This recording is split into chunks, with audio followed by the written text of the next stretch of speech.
This week's tool tips: how to sharpen your slice blades.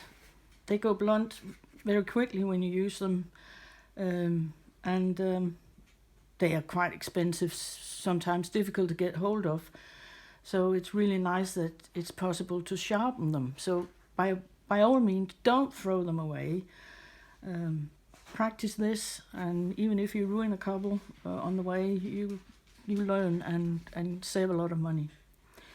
What I use to sharpen them is wet and dry sandpaper, grit 400 to 500. Buy it in the local DIY shop and slice it cut it in strips that I attach to this flat piece of wood with a stapler. If you don't have a piece of wood, you can use a thick piece of cardboard. Wet and dry sandpaper is readily available all over, but just remember, grit 400 to 500. When you cut it, use a knife and a ruler on a cutting board. Don't use scissors.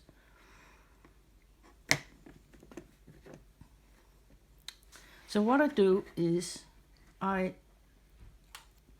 hold my slice tool like this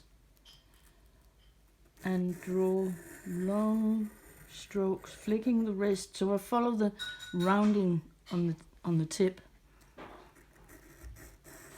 No small movements going back and forth, just one long stroke.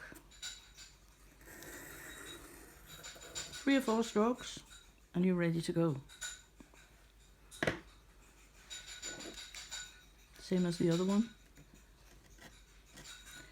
It's very important when you do it that you don't wriggle sideways. So if one stroke is like this and the next stroke is a little bit like this, then you'll ruin the edge here on the tip that we actually use to scrape.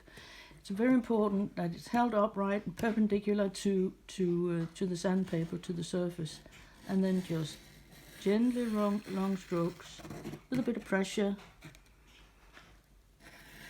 and follow the rounding of the tip. And that's it, really.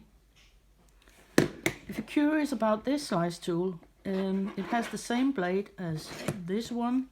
This is the first one I got, and it has a different blade which I just couldn't work with. So I figured out that it is actually possible to use that type of blade on that type of handle. There's a small video on my YouTube showing you how to fiddle it, so you can fit that in. And I like to use that because it allows me to see, instead of this lumpy edge on this one that makes it difficult to see what I'm actually doing. I prefer this one. So yeah, have a look.